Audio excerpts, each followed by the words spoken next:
Hello friends, कैसे हैं आप सब लोग। जैसा कि आप लोगों को पता होगा कि हमारा एक कोर्स चल रहा है जिसका नाम है बायोलॉजी की गुट्टी। इस बायोलॉजी गुट्टी में हम आप लोगों को इंपोर्टेंट्स पॉइंट्स करा रहे हैं, importants objective questions, short questions, important diagram, हर एक चीज़ में आप लोगों को इंपोर्टेंट करा रहा हूं। तो आज के हमारा जो ये चैप्टर है, ये सेकंड यूनिट का फर्स्ट चैप्टर है और ये यूनिट आप लोगों की 18 नंबर की पूछी जाती है। तो कोई भी ऐसा बच्चा, कितना वीक बच्चा क्यों ना सही, अगर वो बच्चा इस यूनिट को अच्छे तरीके से समझ लेता है, जान लेता है, जो बातें मैं पढ़ा रहा हूँ, जो क्वेश्चंस मैं कराऊंगा उनको कर लेता है, तो 101% वो अच्छे नंबर यूपी बोर्ड में लेके आ पाएगा। तो आपको हम बता दें, ये काफ़ी इंपोर्टेंट है।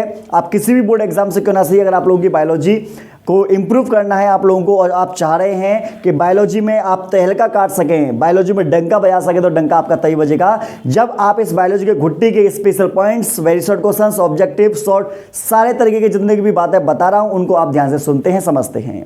तो आपको बता दें, बिना टाइम वेस्ट करते हुए चलते हैं अपने कॉन्सेप्ट की तरफ, जिसमें कि आपको पता ही होगा कि सबसे पहले नंबर का जो हमारा कॉन्सेप्ट है वो है वंशागति तथा विविधता के सिद्धांत। ठीक है, और आपको बता दें ये सेकंड यूनिट का है, 18 नंबर का है। तो मैं आपके सामने 2 पॉइंट रख रहा हूं, 2 पॉइंट्स, 3 पॉइंट्स हैं, तीनों पॉइंट्स को ध्यान से पढ़ो पहले।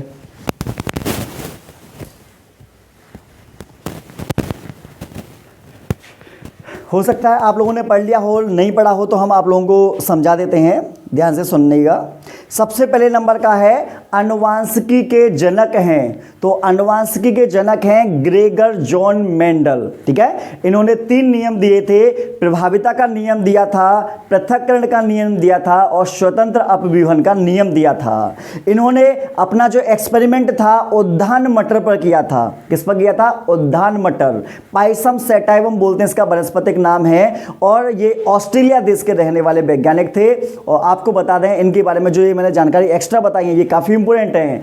ग्रेगर जॉन मेंडल ने मटर के 7 तुलनात्मक लक्षणों पर अपना प्रयोग किया था। जैसे मैं 3 बता देता हूं: पौधे का लंबापन और बौनापन, बीज का गोल और झुर्रीदार, बीज का मतलब कि कलर में पीला और हरा, इस तरीके से मैं आपको बता चुका हूं। दूसरे नंबर का है, सेकंड पॉइंट है, चेकर बोर्ड द्वारा अनुवांशिकी के परिणामों को सर्वप्रथम पुन्नेट ने प्रदर्शित किया। पुन्नेट वर्ग नाम है, आपको बता दें ये कुछ इस तरीके का होता है। ऐसा हम एक बॉक्स सा बनवाते थे, याद करो आप लोग, ऐसा जो बॉक्स बनवाए थे ना, मतलब ब्लड ग्रुप को निकालने में ऐसा हमने इस्तेमाल किया था। उसके साथ साथ में हमने विभिन्न प्रकार की जो बीमारियां हैं, चाहे कलर ब्लाइंडनेस हो, चाहे उसके साथ साथ में हीमोफीलिया हो, उनमें भी हमने इस चीज़ का इस्तेमाल किया था। ठीक है, देखो थोड़ा बैकग्राउंड में नॉइस आ सकता है तो आप उसे इग्नोर करिएगा और मेरी बातों पर ध्यान दीजिएगा। ठीक है ना, क्योंकि पास में थोड़ा कुछ काम वगैरह चलता है तो इसलिए थोड़ी नॉइस आएगी, तो उसे प्लीज़ मेरी बातों को ध्यान से समझना, उसे इग्नोर कीजिएगा, और जो मैं समझा रहा हूं आप लोगों को उन चीज़ों पर ज़्यादा आप ध्यान देना। ठीक है, नेक्स्ट नंबर का है आप लोगों का प्रश्न, वंशागति का गुणसूत्र, वंशागति का गुणसूत्र सिद्धांत किसने दिया था? तो ये दिया था सटन और बाबेरी नामक 2 वैज्ञानिक थे। इन्होंने वंशागति का क्रोमोसोमवाद दिया था। गुणसूत्र को क्रोमोसोम बोलते हैं। ये 1909 में ये दिया गया था। और आपको बता दें, जहां पर आपको रेड कलर में दिखाई दे रहा हो और जहां पर आप लोगों को दिखाई दे रहा हो अंडरलाइन, उसको आप ज़्यादा फोकस करिएगा। ठीक है, नेक्स्ट नंबर का है 4 पॉइंट, मनुष्य में X लिंग संलग्न अप्रभावी व्याधियों के, व्याधि का मतलब होता है रोग, बेकार मतलब होता है रोग, ये ध्यान रखिएगा। ठीक है, व्याधियों के उदाहरण बताओ, तो आप बताएंगे वर्णांधता, इसको हम कलर ब्लाइंडनेस बोलते हैं। इसके साथ साथ में आप बताएंगे हीमोफीलिया, हीमोफीलिया को ब्लीडर रोग भी कहा जाता है। आपसे प्रश्न में पूछा भी आ सकता है कि वर्णांधता वाले व्यक्ति को रेलवे में या ट्रैफिक पुलिस में नियुक्त नहीं किया जाता, क्यों? क्योंकि ऐसे व्यक्ति जो होते हैं लाल और हरे रंग में अंतर स्पष्ट नहीं कर पाते, ये व्यक्ति सिग्नल को ठीक से नहीं पहचान पाएंगे, इसलिए इनको रेलवे में नियुक्त नहीं किया जा सकता। ठीक है, हीमोफीलिया जो है इसको ब्लीडर रोग इसलिए बोलते हैं क्योंकि अगर मान लीजिए इनके शरीर में चोट लग जाती है तो खून का थक्का आधे घंटे से लेकर 24 घंटे में बनता है, जिसके कारण उस व्यक्ति के शरीर से अधिक मात्रा में खून निकल जाता है, इसलिए इसको हम क्या बोलते हैं? ब्लीडर रोग भी बोल देते हैं। ठीक है ना, आगे बढ़ते हैं। अगला पॉइंट है बारपिंड, 5 वाला पॉइंट है, बारपिंड की खोज किसने की? तो बोलेंगे मुरे बार ने की थी 1949 में। तो मुरे बार ने क्या किया? बारपिंड की खोज की। ये मादा देह कोशिकाओं में पाई जाती हैं जबकि नर कोशिकाओं में नहीं। आपको बता दें कि जैसे मान लो उलुवेदन तकनीक द्वारा, जो हमने आपको इससे पिछले वाले चैप्टर में पढ़ाई थी, उसमें जब उलुवेदन तकनीक में एमनियोटिक द्रव निकालते हैं तो जब उसको देखा जाता है तो उसमें कोशिका के अंदर अगर बारपिंड पाया जाता है तो हम पता लगा लेते हैं कि लड़की है, और बारपिंड नहीं होता तो हम पता लगा लेते हैं कि वो लड़का है। तो ये लिंग निर्धारण में भी ये सहायता करता है। और जब वो पता चल जाता है कि भ्रूण जो है वो लड़की है तो उसका एमटी करा देते हैं, जिसके कारण उस महिला को ही गर्भ में ही मार दिया जाता है, जिसके मादा भ्रूण हत्या भी बोल दिया जाता है। 6 नंबर का जो पॉइंट है ये इतना इंपॉर्टेंट है कि यूपी बोर्ड एग्जाम हो, चाहे आपका राजस्थान का आया हो या एमपी हो या बिहार हो, ये हर एग्जाम में, हर बोर्ड एग्जाम में पूछा जा रहा है। पहला है टर्नर सिंड्रोम। टर्नर सिंड्रोम का साइन भी देख लीजिए, 44+XO। XO का मतलब, O मतलब 0 समझ लीजिए, तो टोटल गुणसूत्र इसमें होते हैं 45, ठीक है। और जबकि क्लाइनेफेल्टर सिंड्रोम ये 44+XXY, ये जो संकेत है 44+XXY में 47 गुणसूत्र होते हैं। और आपको बता दें ये वाला जो है ये यूपी बोर्ड एग्जाम में 2023 में भी पूछा जा चुका है। तो आपको समझ में आ गया होगा। नेक्स्ट नंबर है मानव में कितने गुणसूत्र होते हैं? तो बोलेंगे हमारे मानव में 46 गुणसूत्र होते हैं। गुणसूत्र होते हैं जोड़ी में तो बोलेंगे 23 जोड़ी।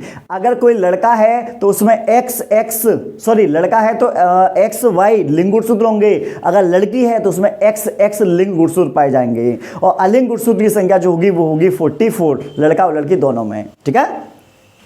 नेक्स्ट नंबर का पॉइंट है हमारा 8 नंबर का, आप लोगों को दिखाई दे रहा होगा। ओ देखो, ब्लड ग्रुप जो होते हैं, ब्लड ग्रुप होते हैं 4 प्रकार के, A, B और AB और O। तो 4 प्रकार के ब्लड ग्रुप होते हैं। अगर आप लोगों से इनके जीनोटाइप पूछे तो जीनोटाइप इनके होंगे 6, ये भी ध्यान रखिएगा। तो ऐसा ब्लड ग्रुप जो सभी को दे सकता है, जो सभी को दे सकता है, उसे बोलेंगे सर्वदाता। क्या बोलेंगे? सर्वदाता बोलेंगे। तो सर्वदाता ब्लड ग्रुप होता है O, ठीक है।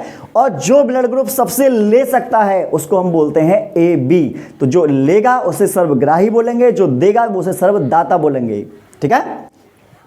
जीन को वंशागति की इकाई बोलते हैं। ये आपका बहुत ही ज्यादा इंपॉर्टेंट है, बहुत ही सरल है, एक पीढ़ी से दूसरी पीढ़ी में पहुंचते हैं ये। अगले नंबर का आपको 10वां पॉइंट दिखाई दे रहा होगा, रंजकहीनता और एल्केप्टोन्यूरिया मनुष्य में जीनी व्यतिक्रमों के रोग हैं। मतलब जीन में कमी होने के कारण होने वाली बीमारियां हैं। एल्केप्टोन्यूरिया में शरीर से जो एक एल्केप्टोन्यूरिया में ऐसा ही एक नाम है फिनाइलकीटोन्यूरिया, हाँ नाम याद आ गया, फिनाइलकीटोन्यूरिया। इसमें हमारे शरीर में बढ़ जाता है, जो मूत्र के साथ उत्सर्जित किया जाता है। रंजकहीनता में आप लोगों ने देखा होगा कि कुछ लोग भुर्रे भुर्रे से होते हैं, जैसे आंख पे सफ़ेद सफ़ेद सा हो जाता है, सफ़ेद मतलब चेहरा या फिर शरीर जो होता है चितक बड़ा सा हो जाता है, सफ़ेद सफ़ेद सा हो जाता है, उसे कहा जाता है रंजकहीनता। वास्तव में नहीं, सूरजमुखी रोग भी बोल देते हैं इसको हम। तो इस तरीके से आप लोगों ने देखा कि हमने 10 क्वेश्चंस किए, और 10 क्वेश्चंस आप लोगों को पता होगा कि ये काफ़ी इंपॉर्टेंट थे क्वेश्चन, मतलब ये पॉइंट्स थे, और इन पॉइंट्सों से आपके ऑब्जेक्ट क्वेश्चन और वेरी शॉर्ट क्वेश्चंस बनने की पूरी संभावना है। तो आपको बता दें, मेरा टाइम वेस्ट करते हुए मैं आगे बढ़ता हूँ।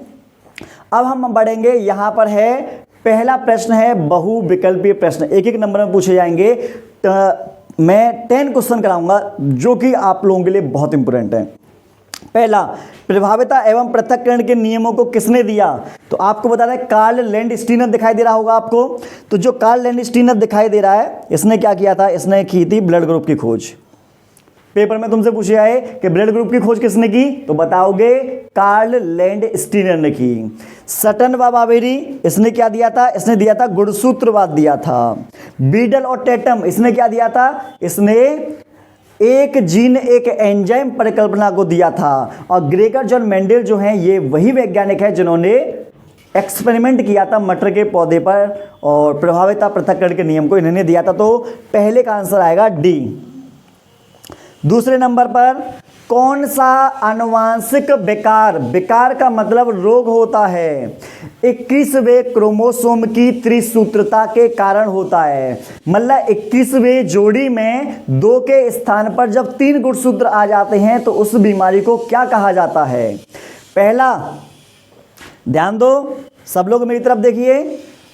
पहला है क्लाइनेफेल्टर सिंड्रोम, तो इसको XXY बोलते हैं हम। XXY वही गुणसूत्र है जिसमें एक गुणसूत्र लिंग गुणसूत्र बढ़ जाता है। तो आप लोगों ने देखा होगा कि बहुत से व्यक्ति ऐसे होते हैं जो ताली बजाकर पैसा कमाते हैं। आप लोग समझ पा रहे होंगे मैं क्या कहना चाह रहा हूँ। ताली बजाकर का मतलब ये है कि ऐसे लोग जिनमें नर और नारी दोनों की विशेषता पाई जाती है, उन्हीं को हम क्लाइनेफेल्टर सिंड्रोम बोलेंगे।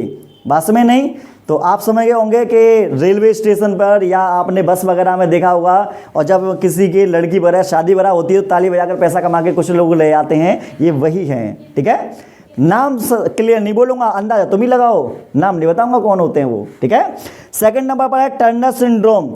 टर्नर सिंड्रोम ऐसे होते हैं जिनमें एक गुणसूत्र कम होता है। तो ऐसी लड़कियां जिनमें एक गुणसूत्र कम होता है, उनका शरीर छोटा सा होता है, बुद्धिहीन होती हैं, वो बच्चे को जन्म नहीं दे पाती, वो बांझ महिला होती हैं, तो उसको टर्नर सिंड्रोम कहा जाता है। इसमें 45 गुणसूत्र पाए जाते हैं।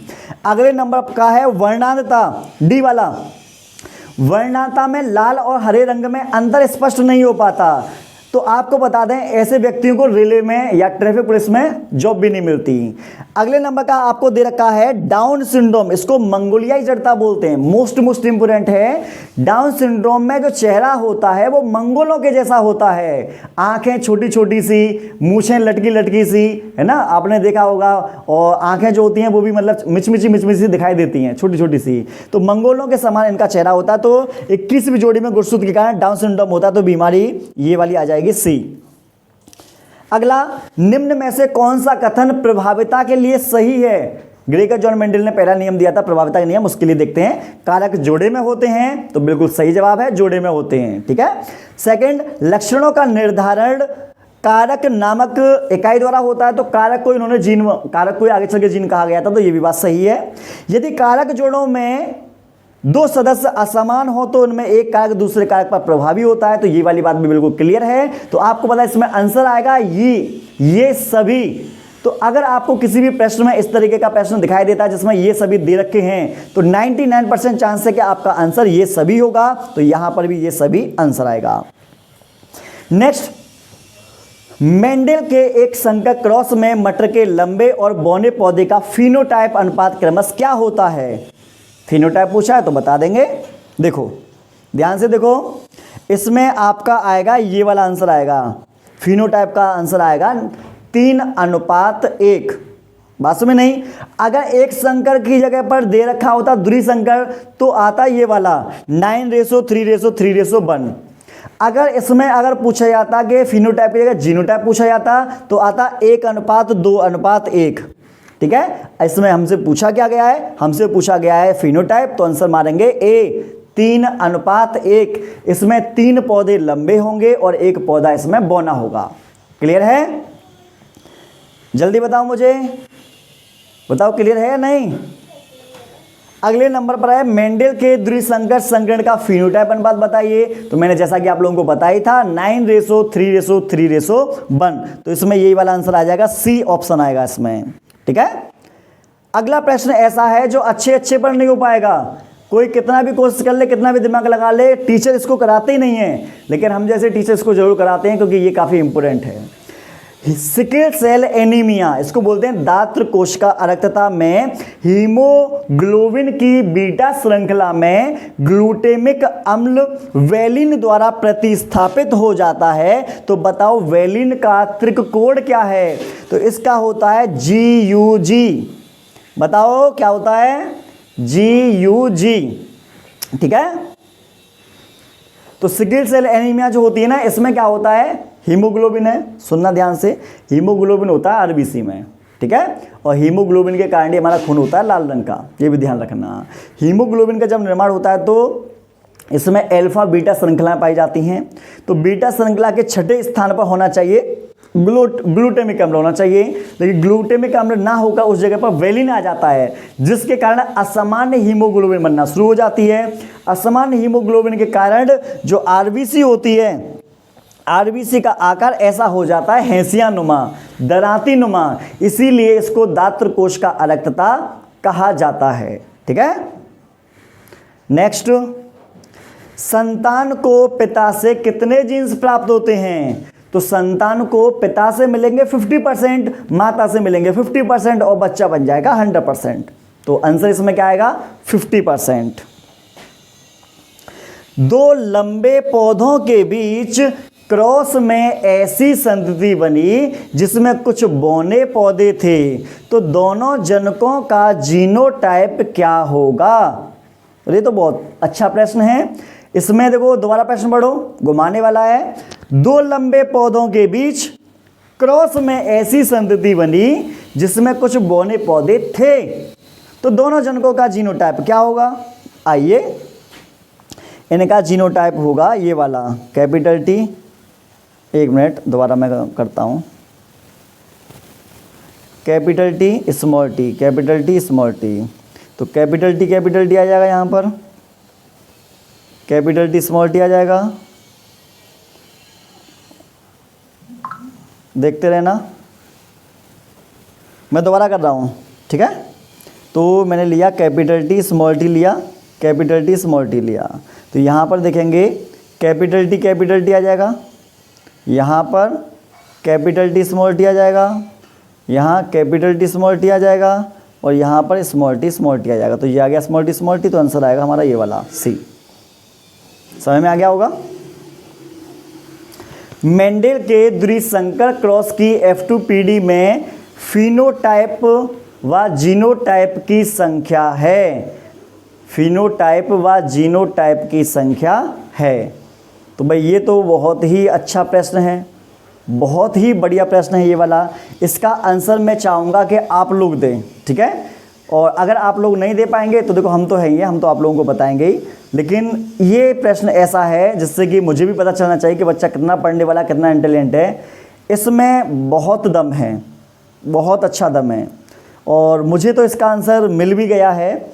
मैं तुम्हें थोड़ा सा हिंट दे देता हूँ। इसमें पहला प्रश्न तो नहीं आएगा और इसके अंदर जहाँ तक मेरा अंदाज़ा कह रहा है फिनोटाइप, इसका मतलब बी भी नहीं आएगा। ए और बी तो नहीं है। अब आपको दो मिल रहे हैं, एक सी और डी में से कोई होने की संभावना है, ठीक है। तो आप वो अपना दिमाग लगाइएगा और मुझे बताइएगा। अब यहाँ पर दे रखा है ZZZW प्रकार का लिंग निर्धारण पाया जाता है। तो ZZZW मिलता है पक्षियों में। तो ऑप्शन में देखो कोई पक्षी दे रखा है आपको या नहीं। तो आप कहेंगे हाँ सर दे रखा है। कहाँ है ये रहा, मोर। तो जब आपको मोर दिखाई दे रहा है तो आपको क्या काम करना है, मोर को अच्छे तरीके से पढ़ना है, अच्छे तरीके से आपको टिक मार देना है। हो गया काम खत्म। कोई दिक्कत हुई क्या? नहीं हुई ना, होगी कि भी नहीं। अब देखते हैं हम अति लघु प्रश्न, वेरी शॉर्ट क्वेश्चंस। एक ही वीडियो में आप लोगों को इस वाले जेनेटिक्स में आपको very important points, very important objective, very important short questions मिल रहे हैं। तो ये वेरी शॉर्ट क्वेश्चन है, शॉर्ट में कराने वाला हूं, तो आपको ध्यान से देखना है। हीमोग्लोबिन को ब्लीडर रोग क्यों कहा जाता है? ये पेपर में प्रश्न पूछा जाएगा। तुम बोलोगे हीमोग्लोबिन एक अप्रभावी, कैसा है? अप्रभावी लिंग संलग्न रोग है। तो पेपर में तुमसे पूछा है कि हीमोफीलिया कैसा है, तो बोलेंगे अप्रभावी है भाई। इस रोग में चोट लगने पर रुधिर का थक्का नहीं बनता, मतलब ब्लड जल्दी क्लॉट नहीं होगा, ब्लड का थक्का नहीं बनेगा और रुधिर बहता रहता है। तो रुधिर क्या होगा? लगातार बहता रहेगा, रुधिर बहता रहेगा, ठीक है जी। यह रोग प्लाज्मा में थ्रोम्बोप्लास्टिन की कमी के कारण होता है। तो इस लाइन के नीचे ये प्लाज्मा में थ्रोम्बोप्लास्टिन दिखाई दे रहा है, इसकी कमी से ये बीमारी होती है। तो इसको आप अंडरलाइन जो कर रखा है इसको याद करके जाइएगा, ठीक है। चलो आगे बढ़ते हैं। F1PD की संतति व समयुग्मजी अप्रभावी जनक के बीच किया गया क्रॉस क्या कहलाता है? इसका क्या उपयोग है? तो F1PD लेनी है आप लोगों को और समयुग्मजी अप्रभावी जनक लेना है। चलो ठीक है, आपको बता दें इसको हम बोलते हैं टेस्ट क्रॉस। तो यह परीक्षार्थ संकरण टेस्ट क्रॉस कहलाएगा। पेपर में तुमसे टेस्ट क्रॉस बताओ तो भी आप इसे लिख देना, अगर घुमा कर पूछे तो भी आप इसे लिखना। यह परीक्षण यह जानने के लिए किया जाता है कि प्रभावी फिनोटाइप वाला जीन समयुग्मजी है या विषमयुग्मजी। जैसे मैं बताता हूँ, जैसे मैंने लिखा कैपिटल टी स्मॉल टी, ठीक है। इन दोनों के बीच संकरण कराया तो ये आ गया कैपिटल टी स्मॉल टी, ठीक है। अब ये जो है ये है जनक, ऊपर वाले दोनों क्या हैं, ऊपर वाले दोनों होंगे जनक, ठीक है। जब ऊपर वाले दोनों जनक होंगे तो हमारे पास क्या है, कैपिटल टी कैपिटल टी, ये तो शुद्ध लंबा पौधा है, स्मॉल टी ये शुद्ध बौना पौधा है, दोनों के बीच संकरण कराऊंगा तो कैपिटल टी स्मॉल टी, ये हमारे आगे F1PD, ठीक है। तो ये है F1PD। तो F1PD का संकरण अप्रभावी जनक के साथ जब मैं कराऊंगा तो उसे बोलेंगे टेस्ट क्रॉस, और जब F1PD का संकरण दोनों में से किसी के साथ भी करा दूंगा तो उसे बोलेंगे बैक क्रॉस, ठीक है ना। चलो, मनुष्य में वंशागत ऐसे 2 लक्षण दीजिए जिनके जीन्स लिंग गुणसूत्र पर ना हो, मतलब लिंग गुणसूत्र पर नहीं होंगे, तो बोलेंगे sickle cell anaemia. Sickle cell anaemia के जो जीन्स होते हैं वो लिंग गुणसूत्र पर नहीं होते। अगला है गंजापन। गंजापन में आप लोगों को बता दें ये वाला जो लक्षण है वो पुरुषों में ज़्यादा सक्रिय होता है, महिलाओं में नहीं। इसीलिए देखा होगा तुमने कि महिलाएं गंजी नहीं होती, गंजा होता है पुरुष। अनुपम खेर देखे होंगे, गांधी जी देखे होंगे, देखे नहीं। आगे 4th वाला प्रश्न है, वर्णांध व्यक्ति को रेलवे में ड्राइवर क्यों नहीं बनाया जाता, क्या कारण है ऐसा? तो आपको बता दें क्योंकि वर्णांध व्यक्ति लाल व हरे रंग में विभेद नहीं कर पाते। ये रोग लिंग एक्स लिंग संलग्न रोग है, ये अप्रभावी जीन के कारण होता है, इसलिए इस व्यक्ति को रेल में ड्राइवर नहीं बनाते क्योंकि सिग्नल को ठीक से पहचान नहीं पाएगा, दुर्घटना घटित हो सकती है। तुमको पता ही होगा कि रेल में 2-4 बालक तो बैठे नहीं होते, हजारों की संख्या में उसमें व्यक्ति बैठे हुए होते हैं, तो आपको बताएं यात्रीगण को परेशानी का सामना करना पड़ सकता है। अगला प्रश्न, शिशु का रुधिर वर्ग O है, तो एक आपको हिंट मिल गई कि एक बच्चे का ब्लड ग्रुप O है। पिता का रुधिर वर्ग A है और माता का रुधिर वर्ग B है, तो जनकों के जीनोटाइप मालूम कीजिए और अन्य संतति में प्रत्याशित जीनोटाइप की जानकारी प्राप्त कीजिए। तो देखो, सबसे पहले अगर ब्लड ग्रुप A है तो इसका IA, दो प्रकार के जीनोटाइप बनेंगे, एक बनेंगे समयुग्म जी और एक बनेगा विषमयुग्म जी, ठीक है। ब्लड ग्रुप B है तो इसके भी 2 बनेंगे, समयुग्म जी ब्लड ग्रुप B और विषमयुग्म जी ब्लड ग्रुप B। और अगर बात करें हम थोड़ा नीचे आएंगे तो AB ब्लड ग्रुप होगा तो इसका IA और IB बनेगा और O का IO बनेगा। तो इस तरीके से आप लोगों को दिखाई दे रहा होगा कि 4 प्रकार के ब्लड ग्रुपों के 6 जीनोटाइप होते हैं। हमें पता है कि एक ब्लड ग्रुप क्या है, O है बच्चे का, तो हमको क्या काम करना होगा, हमको इसमें ब्लड ग्रुप B और ब्लड ग्रुप A विषम युग्म जी वाले लेने हैं। तो देखो, विषम युग्म जी A का विषम युग्म जी B को आपने रख दिया, ऐसे 4 बॉक्स बनाए, 4 बॉक्स के आगे एक तरफ A लिख दो, एक तरफ B का लिख दो विषम युग्म जी को, फिर क्रॉस मैच कराना शुरू करेंगे तो आप देख पाएंगे यहाँ पर कि ये आ गया blood group O। Blood group O आ गया। 3 संतानों के ब्लड ग्रुप अलग अलग हैं, एक का AB है, A है, B है, O है, चारों अलग अलग हैं। 25% आएगा। माता पिता का ब्लड ग्रुप A और B है, वो भी विषम युग्म जी वाला, ठीक है। ध्यान से देखना प्रश्नों को, हल्के में बिल्कुल भी मत लेना क्योंकि ये प्रश्न हल्के में लेने वाले है ही नहीं है, अच्छे पर नहीं होते ये वाले प्रश्न। क्या समझ रहे हो आप लोग? बिंदु उत्परिवर्तन क्या है, एक उदाहरण दीजिए। तो DNA के किसी एक क्षार युग्म क्रम में होने वाला परिवर्तन बिंदु उत्परिवर्तन कहलाता है। जैसे मान लो मैंने शर्ट पहन रखी है तो शर्ट में यहाँ पर बटन लगे हुए हैं, तो अगर मेरा एक बटन गलत लग जाएगा तो मेरे शर्ट की पूरी स्ट्रक्चर जो है वो बदल जाएगी। समझ में आ गया होगा आपको।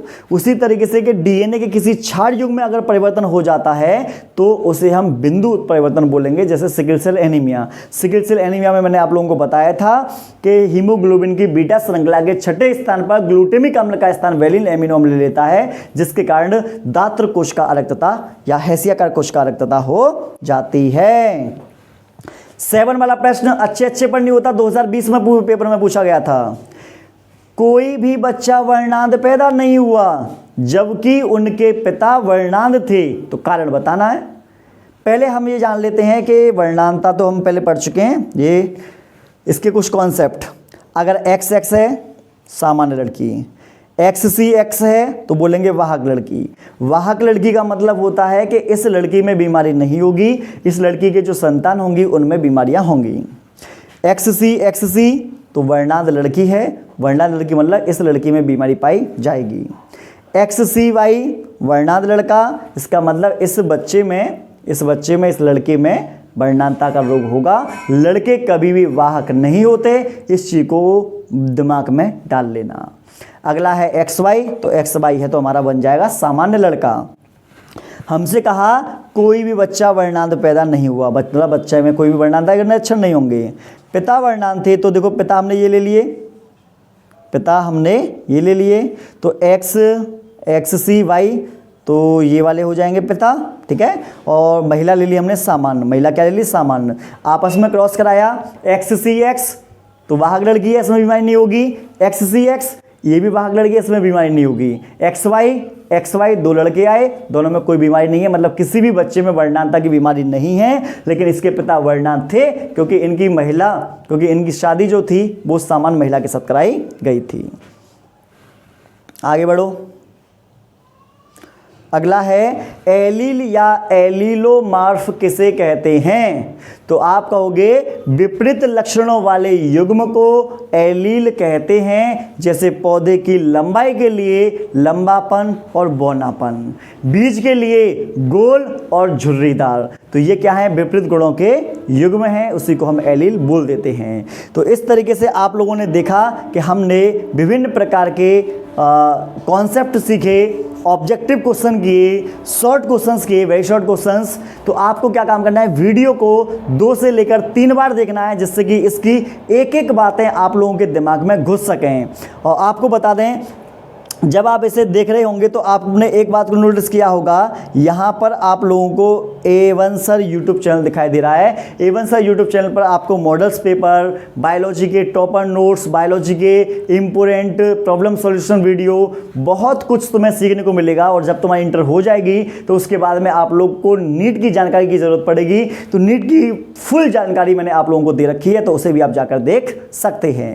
तो और उसके साथ साथ में इस वीडियो को आप देखने के बाद में ऐसा कोई व्यक्ति हो जो उसने बायोलॉजी ना पढ़ रखी हो, जो चाहता है कि कम समय में पढ़कर अच्छे नंबर लेकर आए, तो आप उसको जरूर बताइएगा। बायोलॉजी घुट्टी कोर्स चल रहा है, इस कोर्स के माध्यम से उसको बहुत ज़्यादा फायदा मिल सकता है। तो मिलते हैं इसके बाद आप लोगों को नई वीडियो में। तो जब तक के लिए टाटा बाय बाय।